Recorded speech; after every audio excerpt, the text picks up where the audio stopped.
Bonjour à tous, on se retrouve aujourd'hui pour répondre à une grande question. Pourquoi y a-t-il plusieurs couleurs de sabre laser? Car au-delà des basiques bleu, vert et rouge, nous pouvons trouver plus d'une centaine de teintes différentes regroupées en 13 couleurs.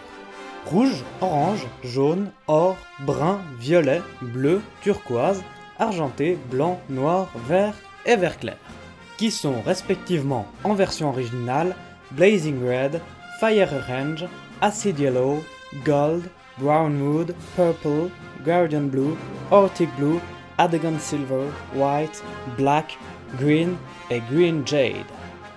Et je vous entends déjà me demander, mais à part le côté joli, à quoi servent ces différentes couleurs? Justement, les couleurs de sabre laser ne sont pas en fonction des goûts de son propriétaire, mais de son style de combat et de sa façon de vivre. Donc, vous l'aurez deviné, aujourd'hui on analyse ce que veulent dire les différentes couleurs de sabre laser. On commence tout de suite avec le sabre basique des Jedi, le bleu. Les Jedi en possédant un sont appelés gardiens. Ce sont les meilleurs en escrime et sont souvent assimilés à la justice et à la protection. Comme exemple, nous pouvons citer celui d'Obi-Wan Kenobi, d'Anakin Skywalker, qui donne ensuite à Luke, de Plo Koon, de Ki-Adi-Mundi et d'Ayla Secura. Ensuite, nous passons tout de suite à la deuxième couleur emblématique des Jedi, le vert. C'est le sabre utilisé par les consulaires Jedi qui essayent de négocier et d'obtenir la paix sans user de leur force. Ils utilisent également la méditation pendant et hors combat.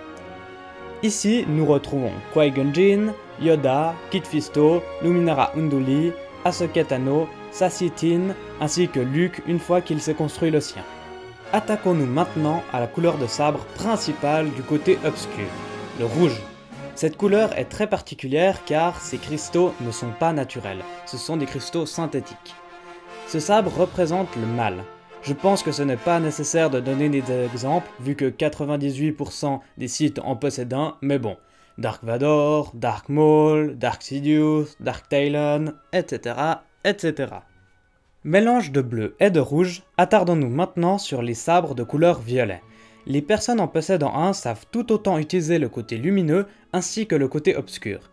Il requiert aussi une très grande sagesse ainsi qu'une grande ouverture d'esprit. Ces trois plus grands utilisateurs sont Dark Traya, Marajad et Maître Windu. Si cela vous intéresse de savoir comment Maître Windu a eu ce sabre alors qu'il n'en aurait pas eu le droit, passez sur notre chaîne, une vidéo va lui être dédiée. Venons-en maintenant à l'une de mes couleurs de sabre préférées, le orange. Symbole de la ruse et de la négociation, nous le retrouvons aux mains des stratèges et des assassins. Mais ces Jedi surpuissants sont rares, nous ne pouvons donc citer uniquement Yaddle et Tivoca. Une théorie raconte comme quoi le cristal du sabre de Kylo Ren était orange avant de s'abîmer et de virer au rouge. Le jaune est la couleur des sabres des Jedi dits sentinelles. Les sentinelles se vouent à l'étude et au combat du côté obscur. Ici, nous retrouvons Bastila Lacham, le Shoto d'Ahsoka Tano, ainsi que Yun. Les sabres de couleur turquoise représentent la pureté et la méditation. Les Jedi en utilisant un sont très sensibles à la force. Une légende raconte comme quoi ce seraient les descendants du père, du fils et de la fille, berceau de la force. Ils ont aussi leur propre style de combat basé sur de l'esquive et les mouvements fluides inspirés par le courant aquatique que dessine la force. Ici, nous retrouvons Tunnel Cat Joe, Pix et Ferrus Olin. Variante du vert classique, le vert clair, aussi appelé vert pomme, se retrouve dans les mains des Jedi proches de la nature, comme Ramkota et Kao Chendarak.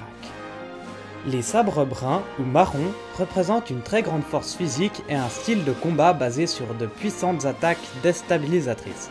Les meilleurs exemples restent Lobaka, le neveu de Chewbacca, Ferronnad et Shelanur avec l'aide de Odbnar. Les Jedi utilisant un sabre doré restent plutôt passifs mais ont une très grande connexion à la force. Ici, nous retrouvons Q-Ran. Argenté, représentation des esprits calmes et de la concentration, les Jedi en possédant un comme Terashinube possèdent une très grande connexion avec la force.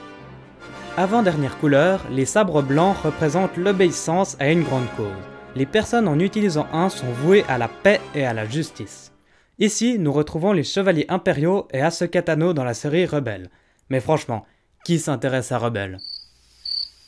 Voilà. J'ai gardé le meilleur pour la fin car on va analyser les sabres de couleur noire, ou plutôt LE sabre de couleur noire, car il n'en existe qu'un seul dans toute la galaxie. Il représente l'obsession de soi ainsi que l'égocentrisme. Ce sabre aux mains de Previsla est néanmoins l'un des plus puissants jamais construits, car oui, ce sabre peut même détruire la lame d'un sabre laser classique. Alors, vous avez fait votre choix? Dites-moi en commentaire quel sabre vous choisiriez. Et en attendant, si cette vidéo vous a plu et que vous êtes un fan de Star Wars, alors abonnez-vous à notre chaîne car il y a minimum une vidéo par semaine avec de nouveaux concepts qui arrivent, toujours autant d'informations, alors on vous attend.